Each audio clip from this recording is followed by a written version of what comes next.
All right, let's get started.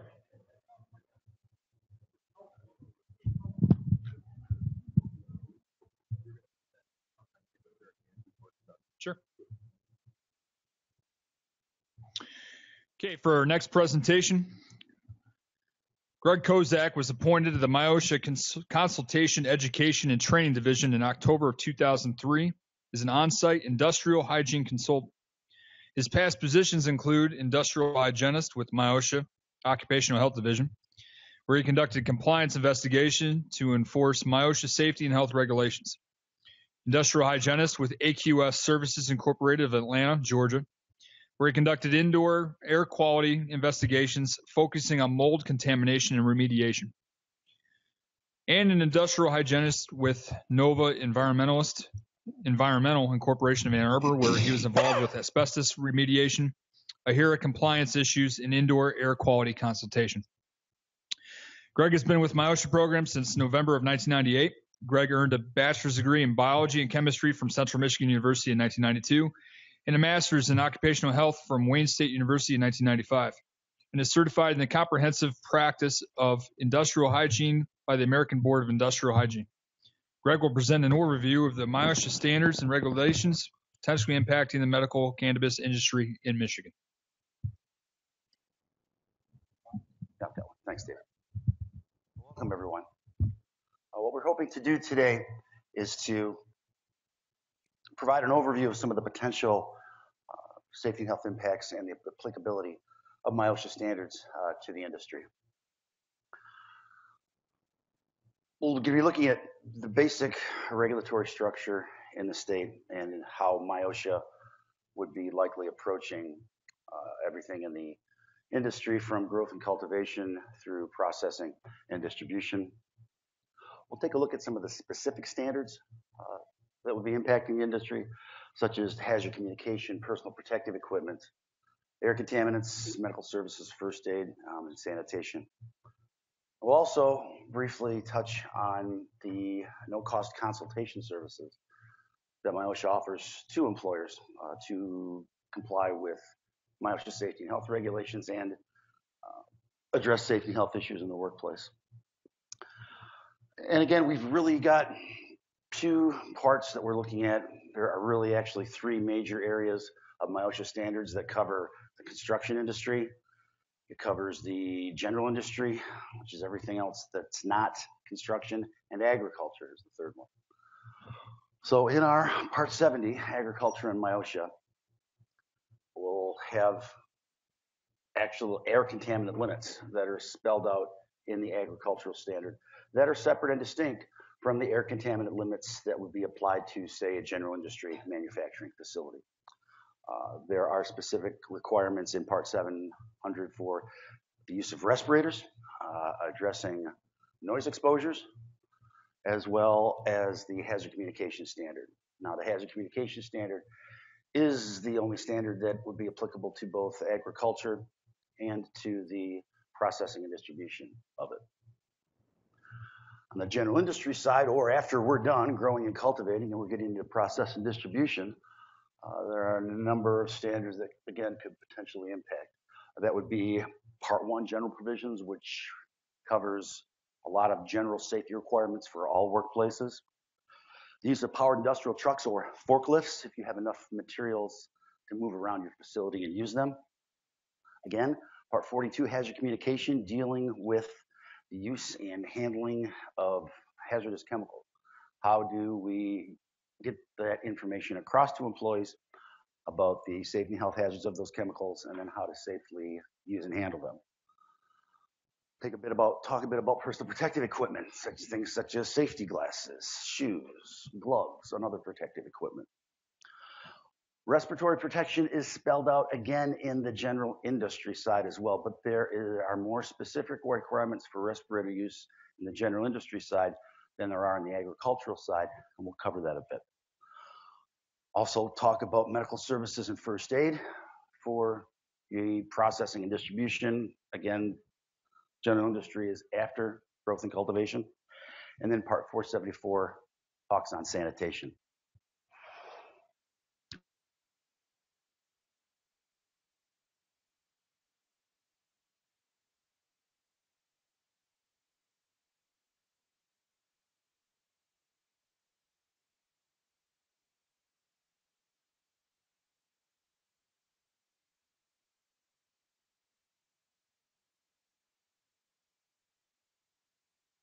employee exposure to carbon dioxide.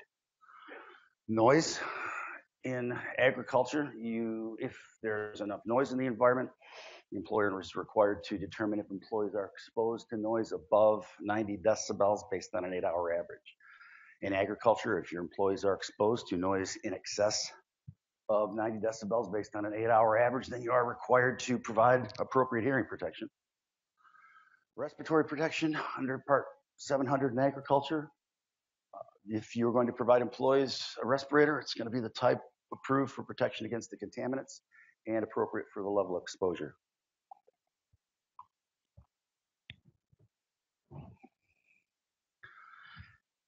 Part 700 also speaks a bit about fire suppression systems. If you have a fire suppression system in your growth and cultivation operation, Part 700 has specific provisions about mainly handling the exposure to employees of any type of chemicals or suppressants that you may have in the system. So there are provisions for posting signs if you're using this type of system, audible and visual alarms before the system is activated, say like a halon system that's going to flood a room. Then we have to have audio and visual alarms in order to alert employees and to allow them to evacuate the area before that substance is released. And there's a time delay in activation before the stuff is flooded into the room.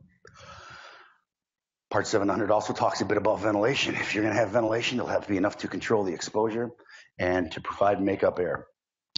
We will talk about hazard communication in a bit more detail because, again, that is the one standard that will apply evenly to both growth and cultivation and processing distribution. So now we're done with our growth and cultivation. Now we're into what are we going to do with it after that. This is when the MIOSHA general industry standards begin to apply.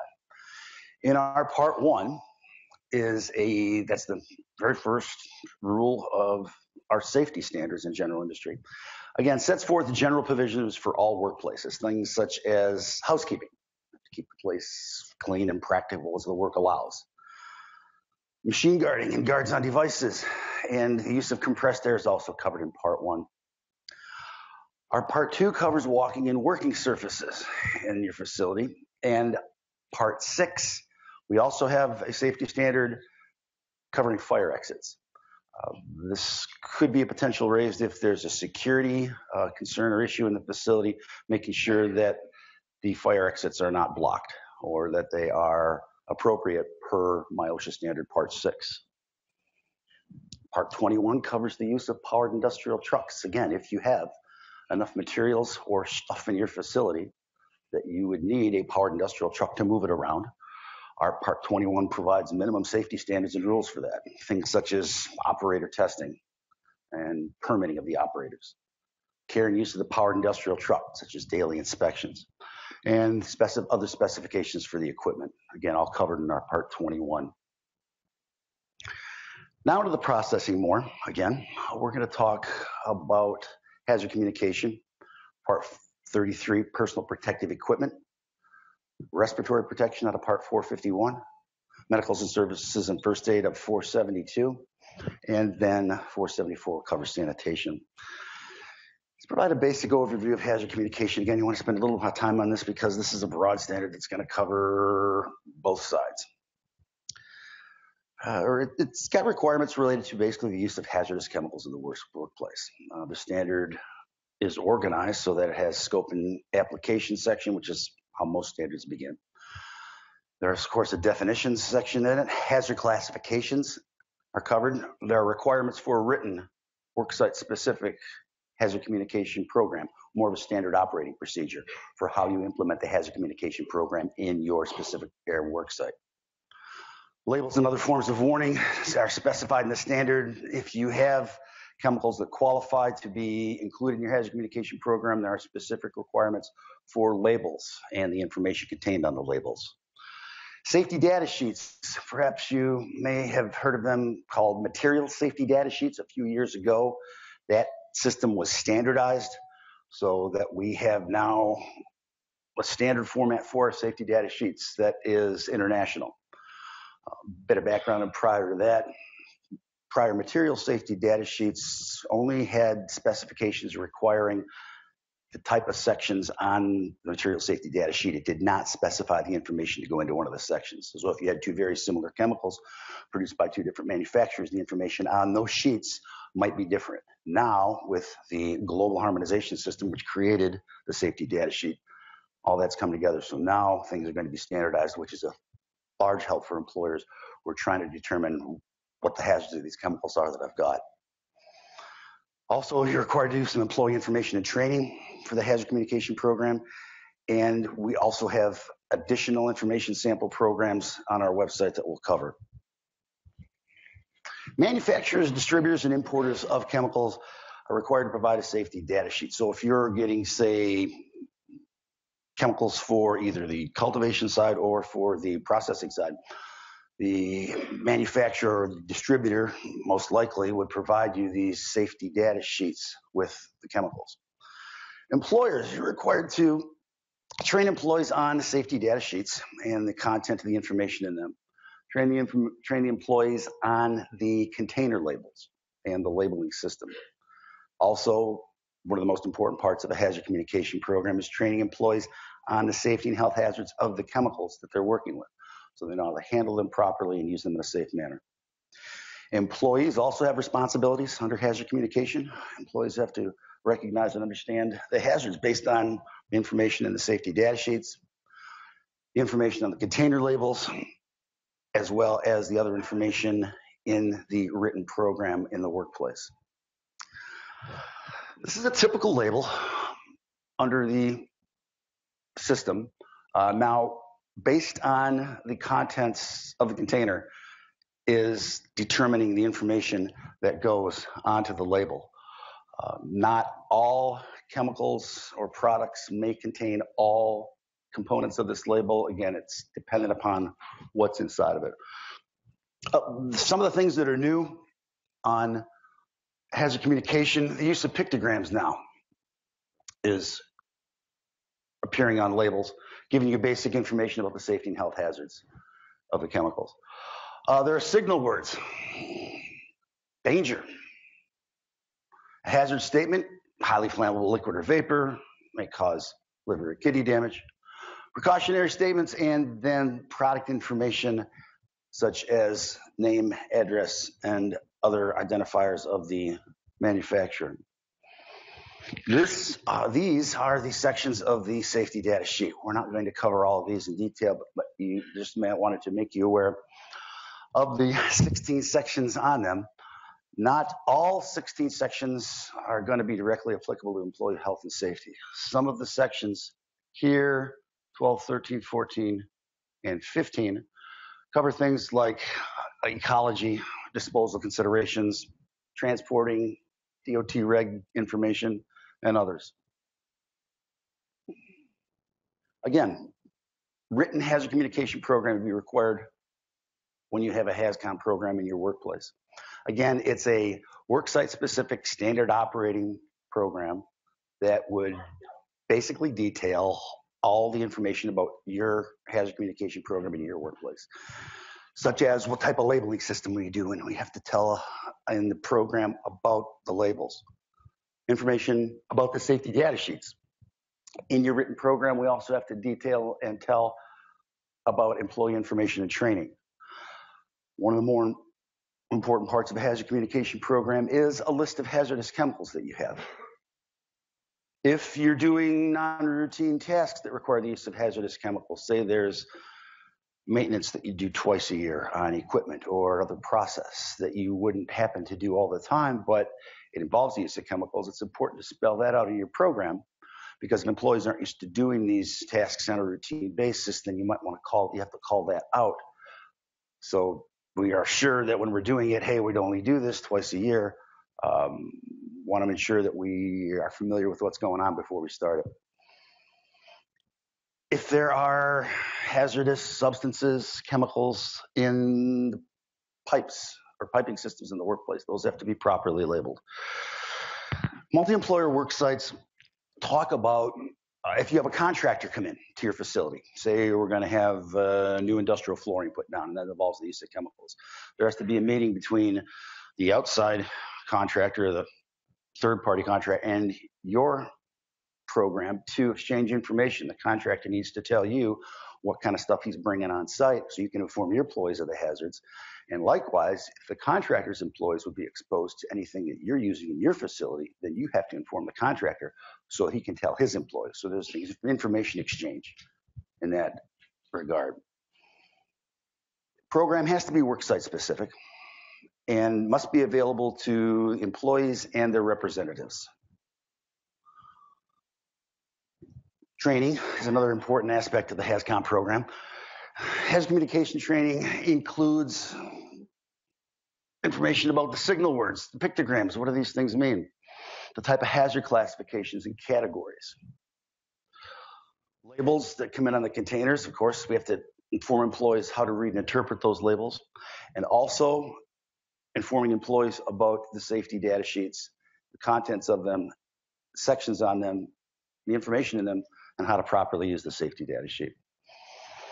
And we talk about Part 33 or Part 433, the use of personal protective equipment in the workplace, Essentially, when you have a workplace, this standard requires that an employer do a survey of the workplace, determine what hazards are present in the workplace, choose appropriate personal protective equipment for those hazards, such as safety glasses for flying particles.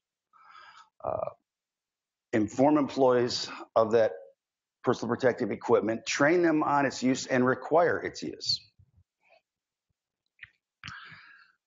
When you do your hazard assessment of the workplace for personal protective equipment, at the end of it, you're required to certify that assessment through a basic document that describes the workplace that's evaluated, the person who did the personal protective equipment evaluation, and the date that that was completed. Again, we have to train the employees on personal protective equipment, not only what it is, but when it's necessary and how to use it. There are some types of personal protective equipment that can get a bit complicated, say like fall arrest systems in construction industry. Typically, you don't hand somebody a harness and say, hey, put this on because this is your fall protection. So we talk about donning and doffing, boy, how hard it is to put on a pair of safety glasses. Well, some of the PPE that could be used could require a bit more instruction on how to actually put it on and take it off. If we're going to use respirators in the general industry side, now remember, we're all done growing and cultivating. Now it's all processing. The requirements for respirator use in the general industry side is a bit more involved than it would be in the agricultural or the growth and cultivation side. Again, you're required to develop a written standard operating procedure, worksite specific program for respirator use in your workplace, telling you everything about respirator use, such as what are we using respirators to protect against? What is the exact specific respirator that we're going to be using? What information do we have about how employees are fit tested for those respirators, how employees are trained for those respirators? Employees have to be medically evaluated for the use of respirators because use of respirators can cause resistance to breathing, which can exacerbate some conditions such as emphysema, high blood pressure, or other cardiac problems. So before you give somebody a respirator, they have to just go through a simple medical evaluation at any occupational health clinic in order to determine that employee is able to use a respirator that you're going to provide to them. In your written program, you'll also have procedures for proper care and maintenance of the respirators. Have to train employees on the respirators as well, so that's going to be part of your written program. And the respirator program in your workplace has to be evaluated every year to make sure that it's still functioning, it's still effective, and it's still properly implemented. If in your processing distribution side of the business you have occupational noise, then there is a hearing conservation program required. All employers in every workplace in the state of Michigan on the general industry side are required to assess noise exposure in their workplace. If their employees are exposed above the action level, which is 85 decibels based on an 8-hour average, what does that mean? Time to start thinking about noise and noise exposure is if I'm at an arm's length from somebody and I can't have a normal conversation with them in normal conversational tones, I have to start raising my voice. That's the time to start thinking about hearing protection. That's the time to start thinking about we should be looking at noise exposures in this environment. So employers then assess the employee's noise exposure based on an 8-hour average. If they're over that action level, then a hearing conservation program is put in place. That requires then employees to have annual audiometric testing to make sure that they're not losing their hearing. Part of that hearing conservation program will also be annual training of employees on noise and hearing conservation issues, and then the use of hearing protection in the workplace as required.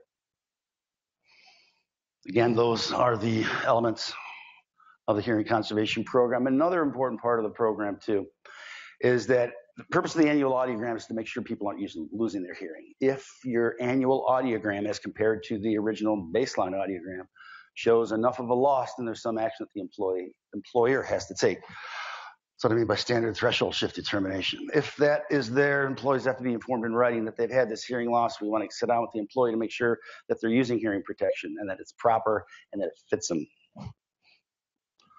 Medical services and first aid contains basic requirements for providing emergency medical services and first aids to your employees in your facility.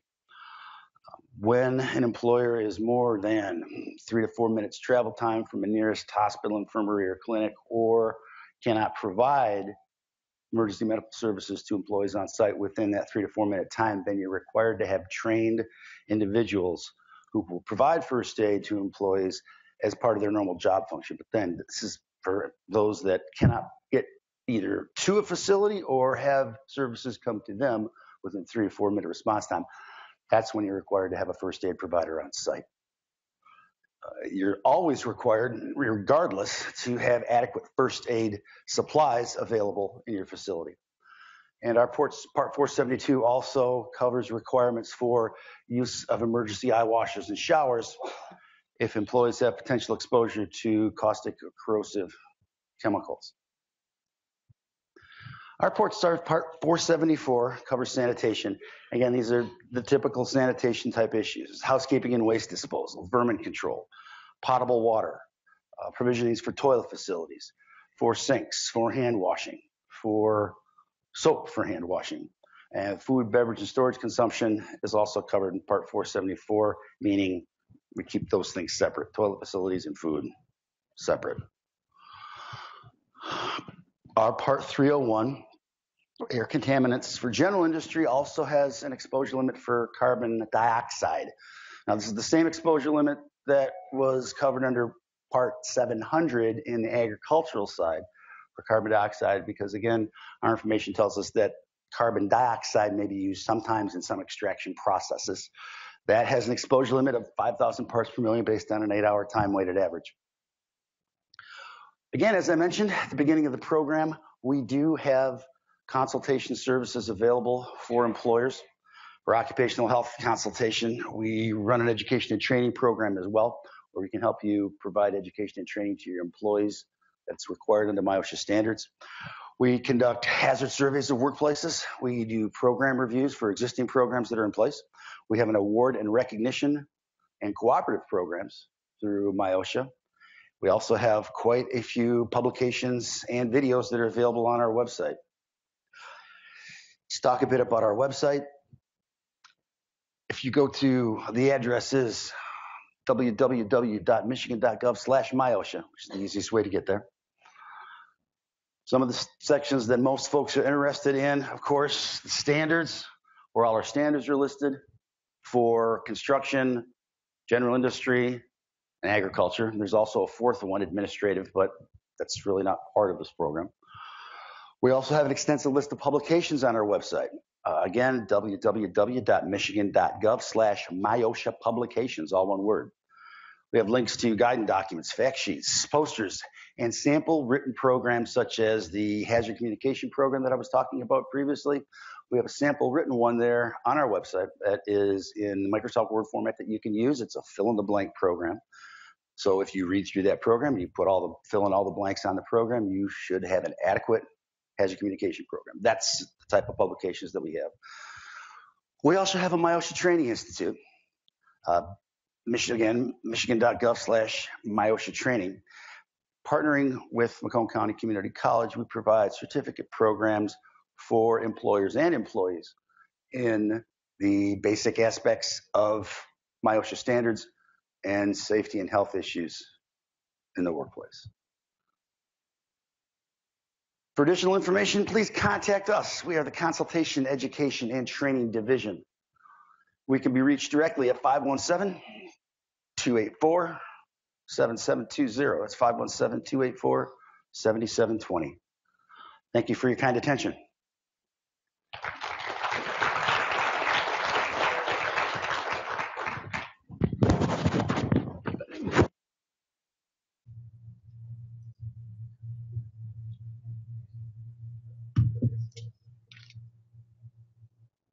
Thank you. You're welcome.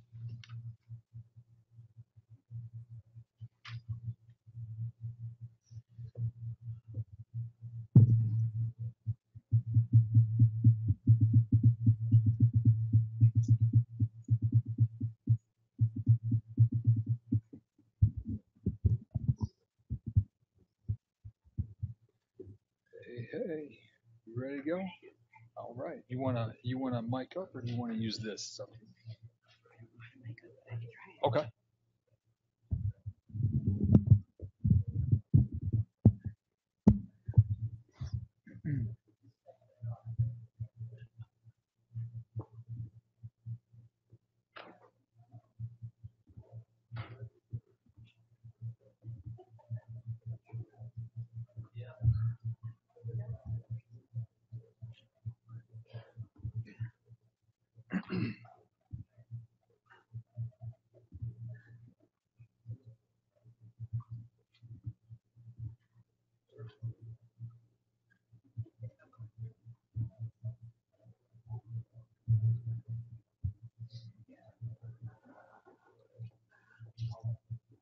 You can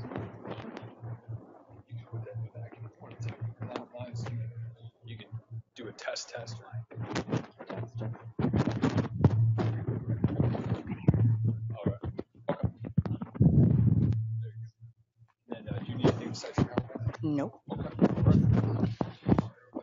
Talk about your praises. Okay. All right.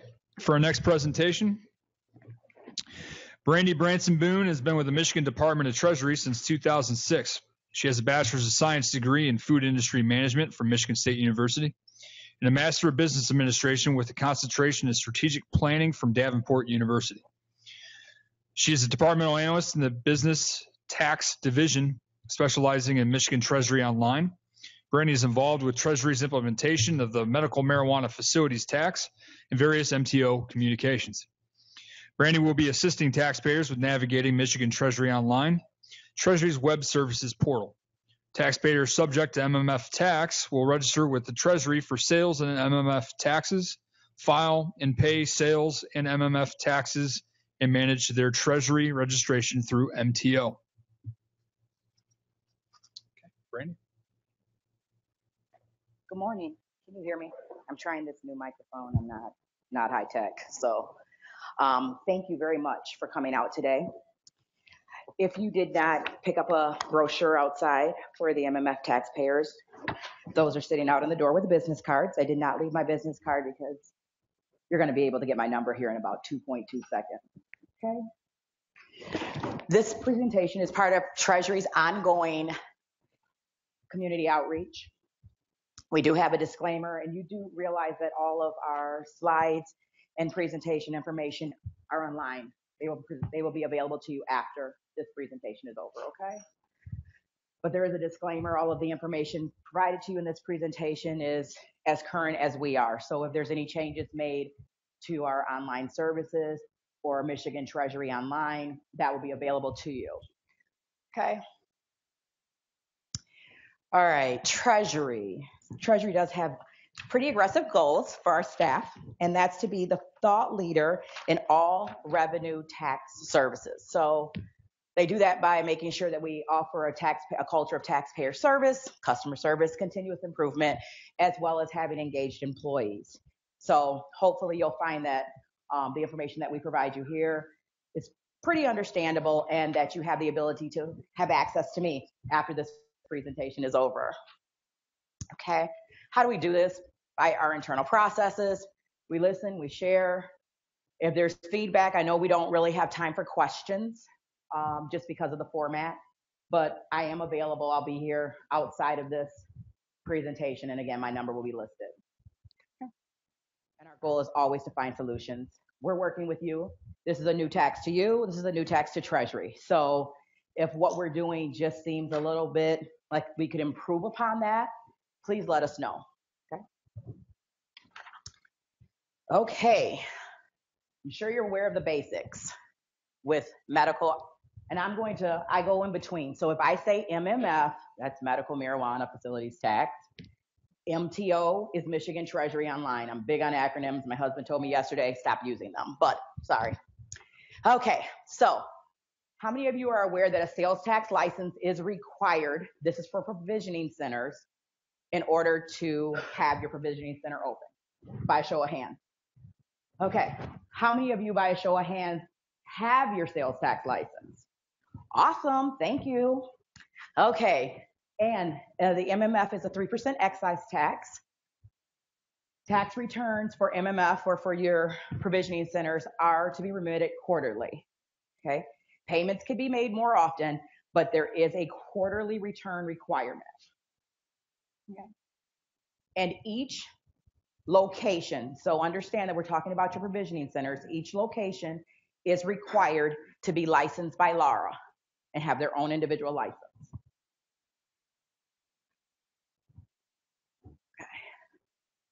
In my presentation, and what you will see online is this essential guide, and I'll show you what it looks like in case you get out online and say, do I need this? I don't know if everyone can see this, but this is the essential guide. So any of my notes in my PowerPoint presentation will show these tooltips and a closer look. That means there's more in-depth instruction in the essential guide in case I don't go over it as completely as you need today, okay? In the time allowed. Oh, here it is.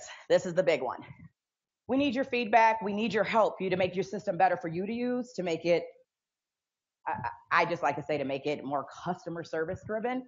So how do you do that? At the end of your experience on Michigan Treasury Online, every experience, there's a survey. Please fill out that survey. Give us your feedback, good, bad, or ugly. We want to know. I think it's pretty good. You also, if you have questions as it relates to Treasury matters in MMF or sales use and withholding, you can send us an email at treasuw/analyst@michigan.gov. That's going to get you with one of our analysts that can answer really more specific questions as it relates to your taxes. Okay. Now, this is where I said you're going to get a hold of me.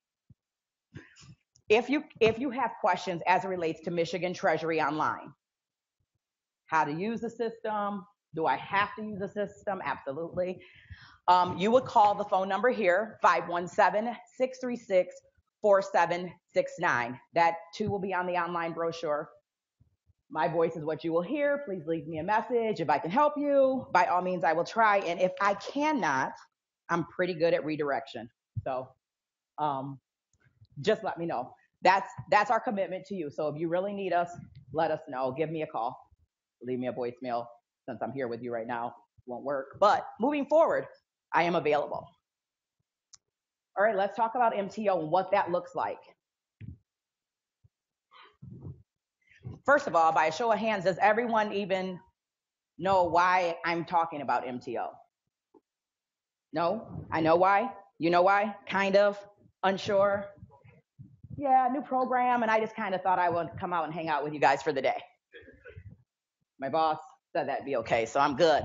So MTO, where do I go? This is the only place that you can file your MMF tax return. Cannot be done by paper, has to be done electronically.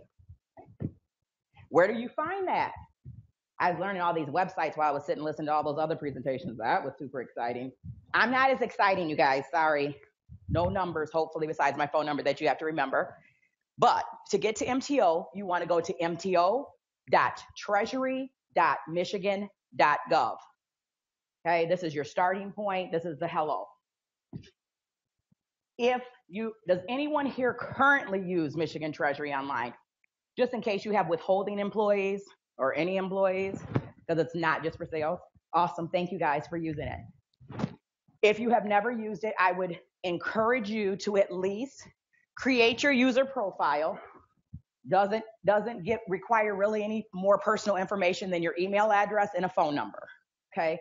That's just to set you up. When the licensing and everything else is done for provisioning centers, or when you have 1,000 employees, you're going to be using this anyway. Okay. Create your user profile. Once you've created your user profile, you'll be redirected back to this page. When you're redirected back to this page, you'll enter in that user, you create your own username. So you know your own password. You've created all that. You will go ahead and log in. And this is what every taxpayer sees.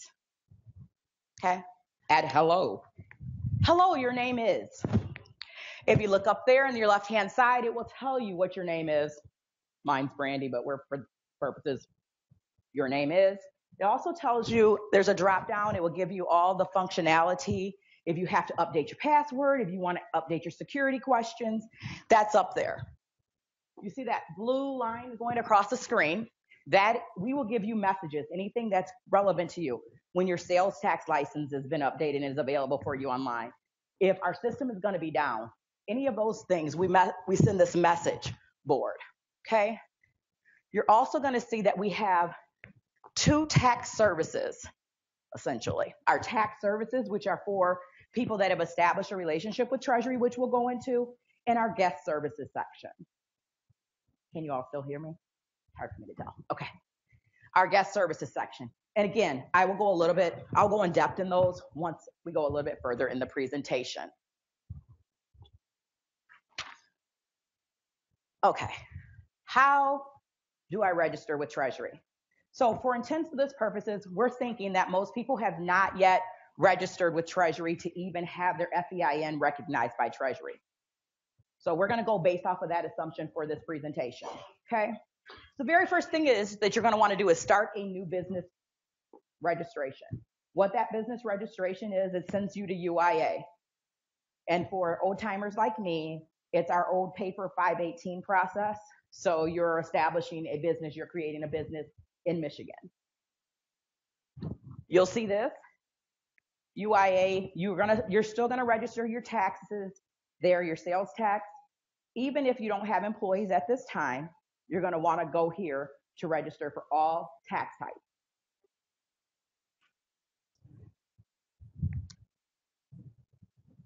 Okay, I know we're not supposed to be answering questions, so I'm going to zip past this slide, act like you didn't see it. So how do I connect to MTO? What does that look like? Connecting to MTO is where you, the taxpayer or the user, remember we showed your name, that user? That's where they actually connect to Treasury. So just because you created a user profile, it does not mean that you've established a relationship with Michigan Department of Treasury yet. Once you have entered that FEIN in to establish a relationship, when we send you, we'll go through that, the access code, that's establishing the relationship with Treasury. So just creating that initial user ID, you're just saying, hey, I'm out there and eventually I might use MTO. Okay. Feel free to go home and try it or use your cell phones later. Pretty cool. So who can establish a relationship with Treasury? Or actually, who can establish a relationship with your business? It can be your employees. It could be your accountant. If you have multiple owners, you all can have your own user profile and establish your relationship with that FEIN. Because what you're really doing is, one, establishing a relationship with Treasury, but you're also establishing a relationship with that FEIN.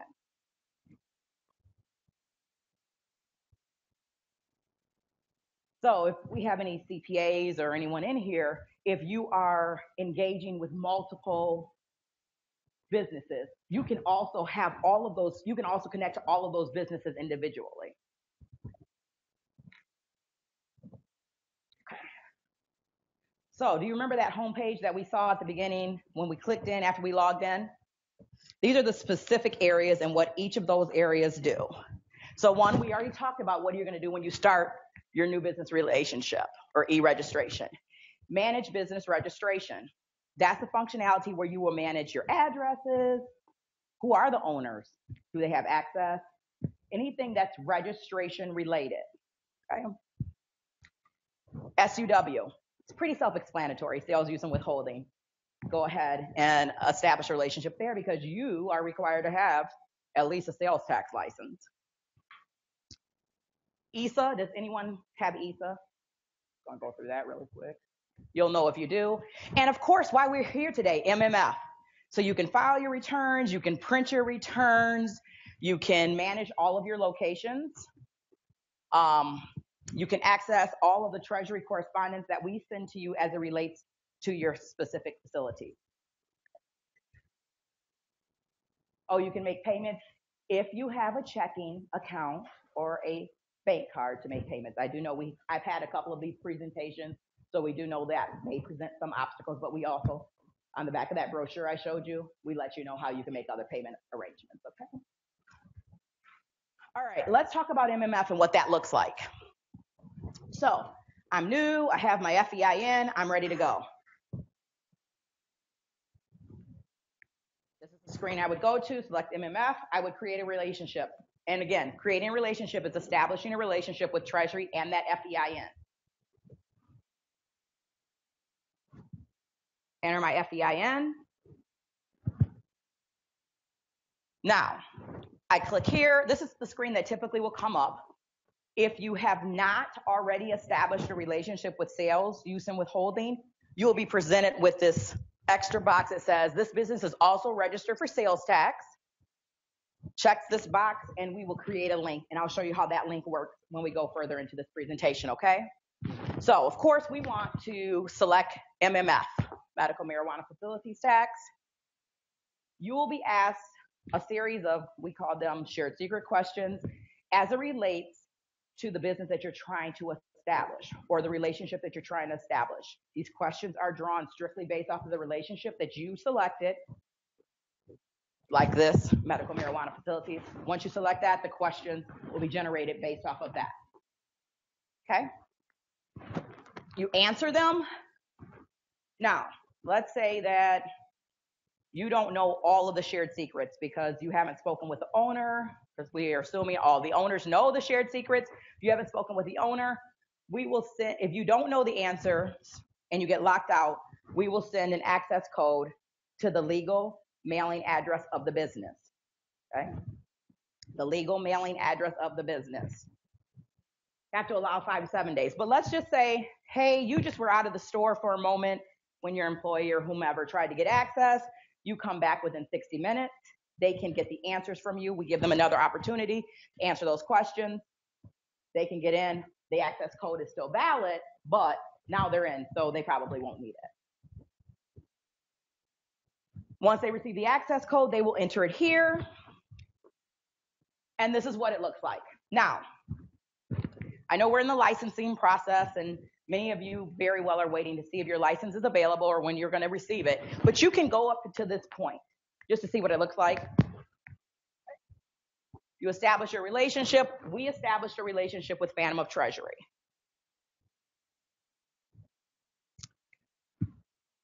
Now, remember when I talked about that you could have multiple FEINs on your homepage? This, or on your dashboard, we call this a dashboard. This is what it looks like when you have multiple FEINs that you're doing business on behalf of for accounting services, or if you just, I mean, I don't really know the business that well, still trying to learn your business, but there you are establishing multiple relationships. So we're gonna, because for intents of this purposes, we're using Phantom of Treasury. We're gonna go ahead and select the Phantom of Treasury card. The very first thing you're gonna see is add a new location.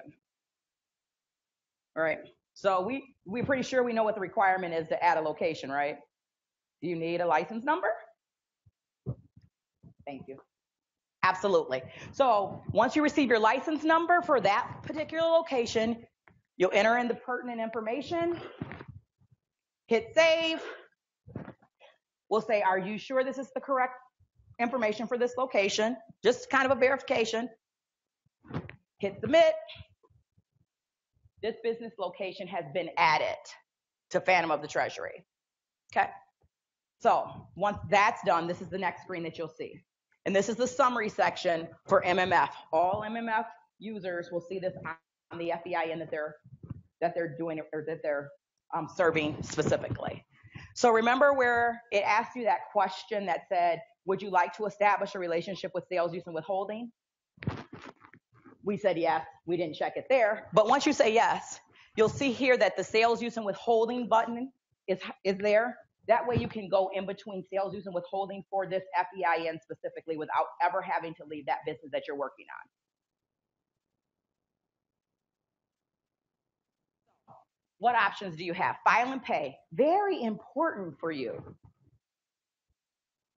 Okay. So we will list all of the required returns based off of the date that you selected when you registered that specific business or that specific FEIN by location. Okay. So first quarter, what do I need to do? You hit file. This is what a tax return looks like. So if you have multiple locations, and I think of each one of my managers, I don't know if this is the real world, but each one of my managers can file for themselves. I don't need to file for all of them. They would select the location, enter what their gross sales are. They have to select the location or will remain grayed out. Enter the gross sales. We calculate the tax. If they owe penalty and interest, which I'm sure they won't because everyone is in compliance, which is super awesome, and be on time, they could do a print draft. And a print draft is generally just to make sure the numbers are correct. Okay. They hit submit. You can see here, once they hit submit, it changes the filing. Do you remember it was green a minute ago? Now it's yellow because we still have one location out there that has not completed the process. It will turn back to green once everyone is in compliance and has filed. So if you're just checking up on your business to make sure everybody's in compliance, if you give that access to your managers, you'll be able to tell right there with the yellow. But the very first one, once the first business is in, it will automatically switch to amend. We're just going to keep summing those up as they come in, okay? Unless someone wants to amend specifically their location, it will just keep adding them together. Because the FEIN might have, 7 locations? So view and print filed returns. I want to thank MMF because now we have confirmation numbers on the top of our returns, and this helps you. So once you submitted your return, you come here to view and print in each one of your locations. So I'm only speaking of one right now, but if every location submits, you're going to see a list of every location's return specifically as it's submitted. They pull it up based off the confirmation number there. It will show them the return. It prints the confirmation on top, confirmation number on top. That is the way that Laura can verify that you've actually submitted your return and it's not just a print draft. Print draft does not say that you submitted a return to Michigan Department of Treasury. All right, other payment options. Now, other payment options are, again, if you have a checking account or a bank card. Okay. You would come here. If you go to make a payment, let's see, we probably didn't, let me go into depth. If you go to make a payment, it redirects you directly to our bank, JPM Chase. So you can make your payments by check, or if you use a credit card, there is a fee. We also will be accepting payments under $2,000 at our Treasury field offices. On the back of that brochure, all of those locations are listed, okay? Cash, those are cash. You can pay with a credit card or check there as well, but if you have that ability, it's much more convenient to use this. But if you have to pay with cash, you can use one of those locations, as well as anything over $2,000 will go to the Lara main office. We have one location for you to make your cash payments, okay? And that's in Lansing. That address is listed as well. If you pay by check or credit card, you can manage your payments. But the payment history is probably really, that's something that you'll utilize that's going through Michigan Department of Treasury. Payment history will show you every payment that has reached Michigan Department of Treasury on behalf of that FEIN or MMF taxes. It's the same in each of the tax types. So if it's by cash, we'll tell you if it's by cash. If it was by check, we'll tell you how it was made, okay? Again, more detail is in this brochure when you go online, Essential Guide, and what that looks like. Now, if you want to maintain locations, remember where we added that location at the very beginning when we said hello and you actually had your license number and we're super excited, we're ready to go with our business, we're up and running, but now I've added another location. You will come to Maintain Locations page, click Add a New Location, and you will follow those exact same steps.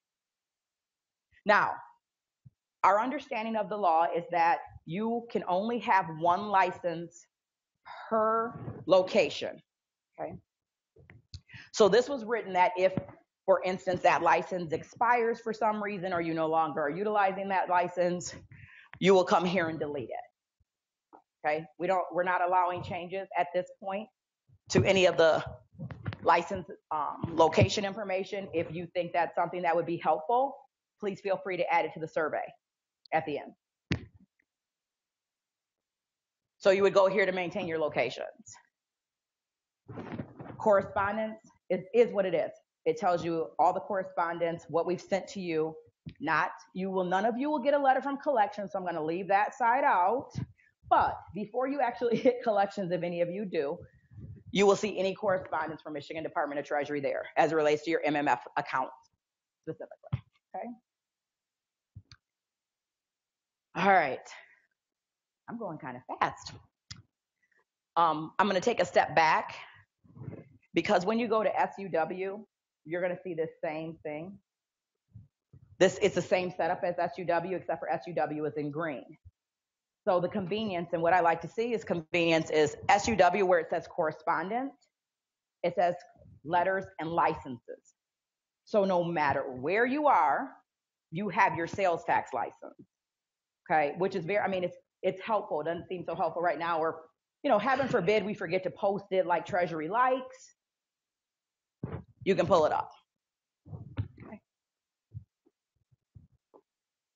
Actually, we don't like it. It's just required by Treasury, but side note. The guest services option. So I don't necessarily want bulk e-file. I'm sorry, let me talk about that. Bulk e-file is that you can this is more for CPAs and payroll service providers that they have a bunch of people and they just want to bulk file all their returns all at once. They can now do this through Michigan Treasury Online. We do have another bulk file system that is outside of Michigan Treasury Online, and that's where you have to create your own computer software program and essentially creating a program. I like to liken it to TurboTax. So you create that outside of MTO, you can do that. But if you're using MTO, we have the schematic and the format pretty much set up. If you have not used bulk file, but you think you're interested in it, you can select bulk file. All of the details are in there, okay? Fast file. You can fast file your sales use and withholding returns and your MMF returns. Now, again, I talked to you about if you have your managers take care of your MMF returns. They can come here and fast file. They'll have to enter all of that location information, same way we just saw before they can fast file, and then they would complete the same return that we just saw. Now, if it's a benefit to you, if you have them file that way, it's an extra step, but it's a benefit to you because then if you only provide yourself with access to Michigan Treasury Online, then you can, again, see where those returns are actually filed because that's what the tax service provides. You have to actually authenticate to Treasury in order to be able to see those returns. So if you're using the guest services, it's the equivalent of putting a return in the mail, okay? Which we know you guys can't put a paper return. But that, if you look at it that way, once you mail it, it's gone. You'll never see it again, right? That's the same way that you need to look at fast file, okay? You put it in the mail, Treasury receives it, it's great. That's a reason to establish a relationship with Treasury if you want to see that return. Fast pay. You can fast pay your CIT payments, corporate income tax, Michigan business tax, sales use and withholding taxes, and MMF taxes. That's available to you online. Again, check, credit card, debit card.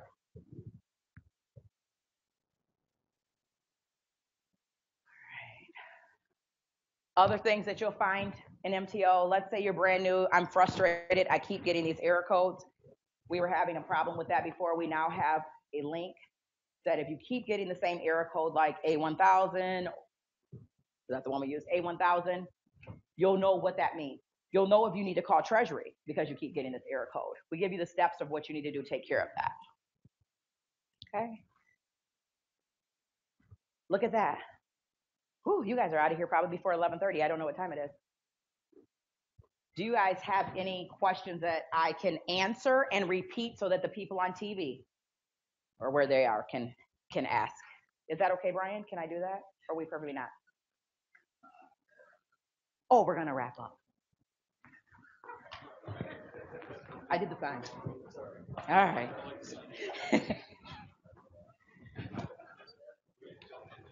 I turned it. I know. Appreciate it. Thank you very much.